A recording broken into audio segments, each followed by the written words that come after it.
I'm Alex Hunt and we're here in one of the UK's greenest cities, Brighton. Electing the first Green MP, several green flag parks and boasting an award-winning eco-friendly bus service, if you want to be green, Brighton's definitely the place to be. I've been working in eco-refurbishment in this city for the last 5 years, helping people to make their homes more energy efficient. By reducing their heat loss and their electricity consumption, they're able to reduce their carbon footprint and save money. In December 2012, Brighton Hove Council, working with Brighton Hove10, the Green Building Partnership and the Low Carbon Trust, won a government grant to run a scheme in the city called the Green Deal Pioneer Places. This scheme was set up to show people how to improve the energy efficiency of their homes and properties. It's also to promote the Green Deal, which is the national scheme to help people pay for these improvements through savings on their energy bills. As part of the Green Deal Pioneer Places, we were able to give 100 homes in Brighton and Hove a free energy assessment. From these 100 homes, we selected 10 houses to receive up to £10,000 home energy efficiency improvements for free. We followed the story of 3 of these houses from start to finish. Here are their stories. I'm Sarah. I'm Rory. My name's Erin. My name's Terry Conway. And we've got 2 boys as well that live here, which are Zach and Miles. And Miles is 18 months and Zach's 5.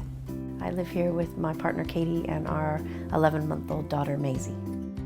My mother's mantra was waste not, want not, and it's something that I've tried to make our children aware of. Yeah, we're very conscious things need to change. The main reason that we bought this house was because we really like the garden. We've got a very big garden.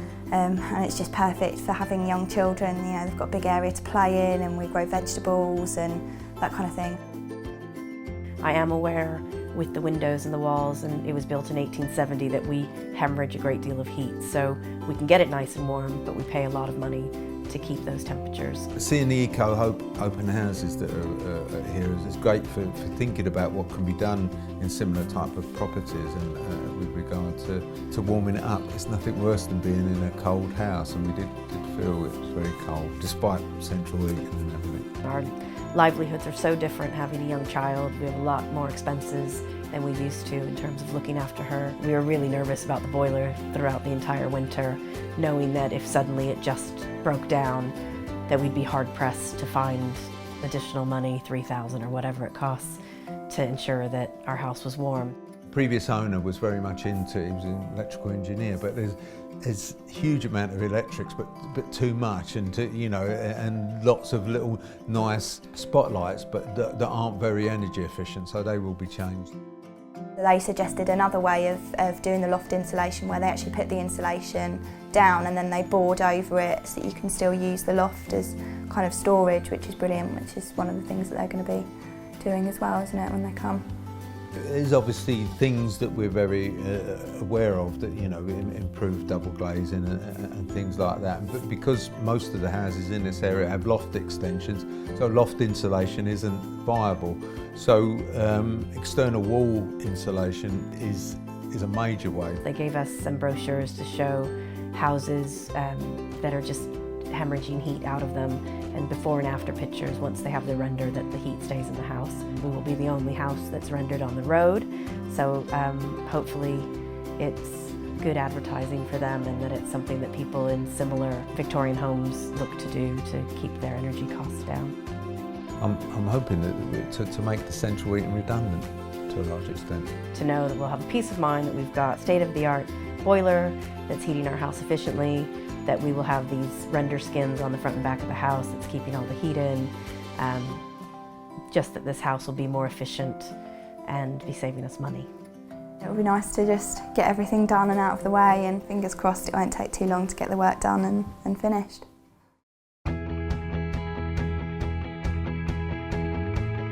Right, here we are at Cuthbert Road, the start of EWI works in the area. As you can see behind us, the scaffold is now up and the plumber's in, prepping for the EWI. All the plumbing has to be removed. The insulation is 100mm and the plumbing has to come off the wall at 120mm to allow for a 10mm render system after the insulation is on. It'll all be good for Brighton area. We've made good progress this morning. We've been taking up the old insulation, which has gone past its sell-by date, so we thought it'd be best to take out and renew all of it in total. So today's progress will generally be taking out the old insulation and replacing it with new.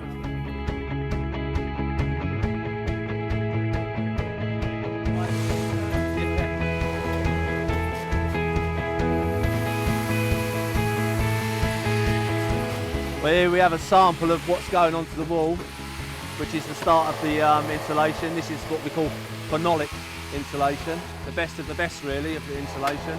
As you probably hear in the background, the guys are fitting onto the wall, but this is what it looks like before the render system goes on. This is the naked insulation. So the scaffold's up, the pink foamy stuff has been put on the front and back of the house to insulate it. It's been really interesting to see the process.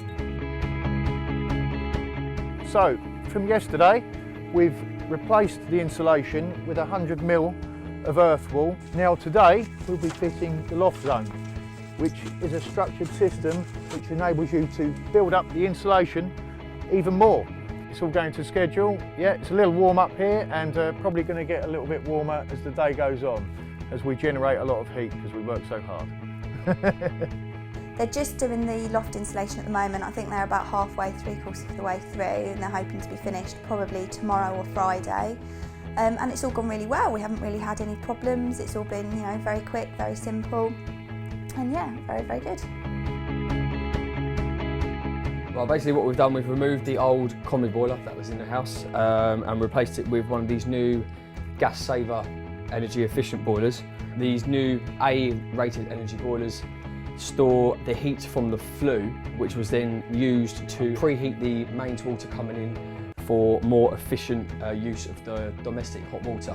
This saves on gas consumption and should save a lot of energy with the gas.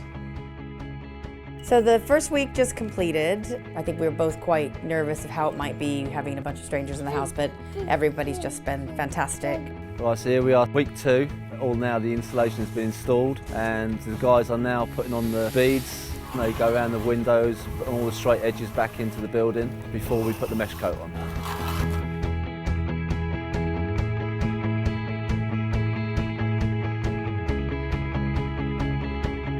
So as you can see, we've completed the first Green Deal loft zone system. On the top here, we have a chipboard covering. Underneath that, we've got 300mm of Knauf loft insulation made from recycled glass, which brings it up to the correct level. Now we've put the decking down, the guys are starting to put the loft contents back in. It's going to be filled right up, the load won't be a problem, and happy days.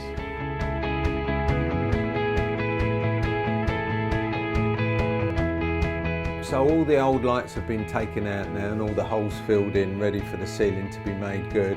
And the strip light of 4 LED lights will be put in sometime next week. I'm really pleased about it because it was a major pain and you know, it's just too costly, whereas just having the 4 LEDs would be a lot more efficient and aesthetically pleasing, hopefully. Okay, so today we've got the team coming in to do the cavity wall insulation. We've got all of the scaffolding up around the outside so that they've got access to the whole upstairs. They think it's going to take a day, and then as far as I'm aware they're going to drill some small holes around the outside, which is just going to go into the pug between the bricks, and then they just pop a little scope in there and they just basically fill it with foam just to block up the cavity in effect, just to stop all of the cold air coming in and out. And they'll just do that all the way around the house, and then afterwards they'll come along and plug back up the holes in the pug, just to make sure that it's all sound again. All the work's virtually complete, and as you can see, it's like a brand new house. The only difference that you'd notice is that it's a little bit fatter and the windows are a little bit deeper. Other than that, it looks brand new. There's a few little things out the front need to be done. That's going to remain up so that the house looks exactly the same as it did before the external wall insulation was put on. So work's finished at all 3 properties now. I'm off to see the homeowners to see how it all went. So we're here in the bathroom where the new boiler's been fitted. So Erin, what's the difference between this boiler and your old one? Well, Alex, with the old one, it was really old and rattly and made not very nice noises. We also had to top it up every morning with water to be able to shower. So the biggest difference for Katie and I is that we don't have to worry anymore about this piece of kit that we always thought was about to break down at any minute. We worried every winter if the heat was going to go, and now we just have peace of mind. So we're coming in and we've got our new LED lights in here. Yeah, I think what you have to appreciate is what it was like before, when there was about 10 individual spotlights that were forever blowing. So this is a lot better. And I said that if you're going to do one area for lighting, please do the kitchen, because it was such a complicated mess that had been left behind. I'm really pleased that we've now got LEDs in here, and you know, that should last a long time and have very little energy use. So here we are in the finished loft with the new deck and all your new storage space. So how did all the fitting go? Yeah, it was fantastic. It was done so quickly. It was like 4 days of kind of solidly being up here. But we're just so pleased with the results. We wanted the loft insulation done, but it's something that we could never have had done because of losing the storage. And I mean, as you can see, we've lost no storage, and we've actually ended up gaining more, because where they've overboarded over the beams, it's just absolutely fantastic. We're really pleased with it. So the biggest piece of the work here, Terry, was the external wall insulation. And I know that all of it's been finished now. We've just got to get the scaffolding down, waiting for a bit of decorations on the front. So how do you feel about your new insulated house? Well, we're looking forward to reaping the full benefits of it in winter, particularly the rear of the house, because when it's blowing a gale off the sea, you know, you can just, you know, it takes the full impact of severe weather. So, you know, come the winter, we'll be nice and even warmer. Start to finish went really smoothly. It was interesting to see all the layers that they put on to make the house nice and insulated. And it feels like the house now has this big warm coat on it that's keeping all the energy and warmth inside the house. So as you've got external wall insulation, obviously it stands out proud of the other houses down the road. Have you had any comments from your friends and family or any of your neighbours? It's been really entertaining for us when the front of the house has been done. The amount of people that stopped and stared has been phenomenal. If you look from the side, you can see it's a little bit proud of the rest of the terrace, but if you're looking from the front, you wouldn't notice any difference. People that have come around and have seen the boiler have been like, oh my goodness, that's a really big boiler, and I've been trying to explain to them, you know, why it's so big and what it does and stuff.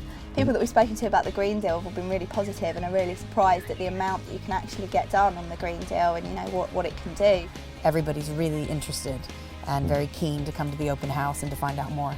So having gone through the Pioneering Places project, have you got any advice you would give to any householders thinking about using the green deal? I would recommend them to take part in it, because obviously they're going to gain. If they intend to be in a house for a number of years, they're going to be a lot of savings. And of course it's disruptive when you're having any building work done in the house. It creates, you know, dust and things like that, but those sort of things are easily remedied, and you know, long term the cost, not just financially but environmentally, are going to be very productive.